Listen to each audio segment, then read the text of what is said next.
Gay. Gay, gay, gay. There's a G, there's an A, there's a Y. Ah yes, gay. See, gay is part of this marvellous queer umbrella.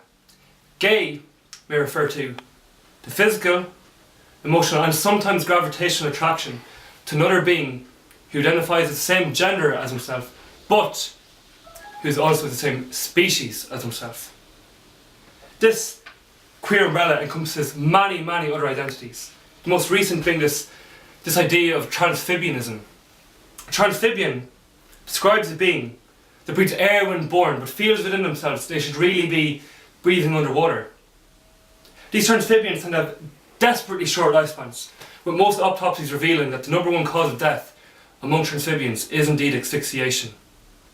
Critics of this identity of transphibianism use the horrible truism, "Hey mister, yeah you fish face, you know, if you can't breathe the fucking fishes, you're gonna end up sleeping with them."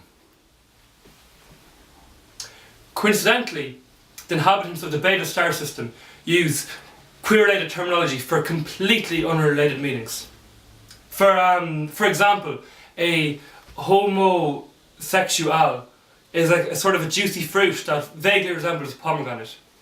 However, this has led to catastrophic misunderstandings throughout galactic history, the most recent being the big queer misunderstanding.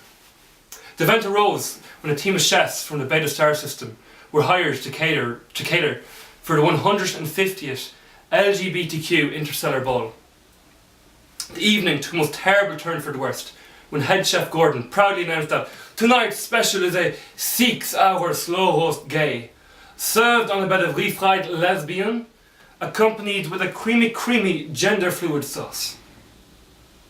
Panic and rioting broke out among the enraged audience.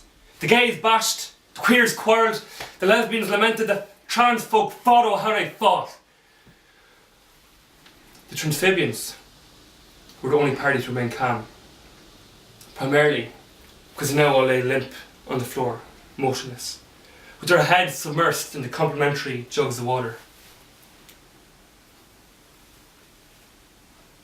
Because of these sort of queer fiascos, it cannot be stressed enough how vitally important it is that cookbooks from the Beta star system such as Allies in the Oven and The Cook Queer are thoroughly translated to avoid these reckless accidental acts of cannibalism.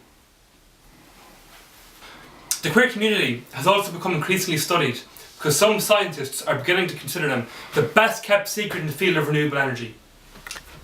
The Cosmic Transport Firm Limited and associated scientists have unveiled the prototype for a vehicle called a Pride Prowler that can run on a 50-50 mix of ethanol and gender fluid. However, this vehicle has shown extensive difficulty in driving in a straight line, and on the first test drive the vehicle circled around about ecstatically before meeting the most unfortunate end with oncoming traffic. The use of gender fluid fuel has been met with strong resistance by many galactic delegations, uniting underneath the slogan, "We are the queer community, not the queer commodity."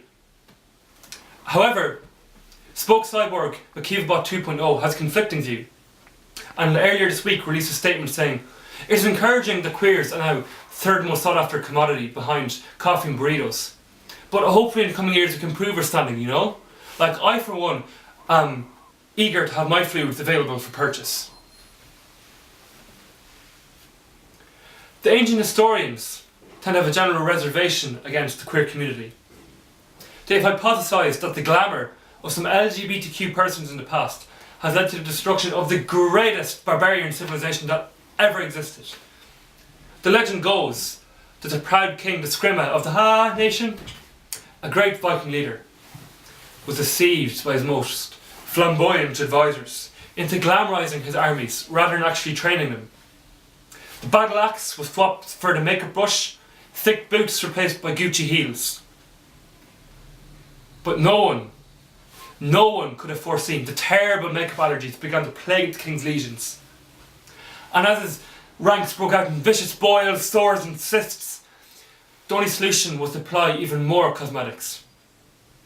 This led to his forces rapidly dwindling because they catch such diseases as mascarangitis, and many died from lethal beautification. The transphibians were the only soldiers to survive this catastrophe. As Galactic Glamour's waterproof makeup range, well, it proved not to be so waterproof after all. Time magazine considered the event the most glamorous genocide in human history, and also many linguists hypothesise that the popular phrase "get the London look" stemmed from this atrocity and was originally used to describe someone that looked very near death. Symptoms of this London look include a slight swaying dizziness and also some feverishness. Slurring of speech makes it very hard for people to understand what you're saying. As a weakness in the knees shortly follows, until finally you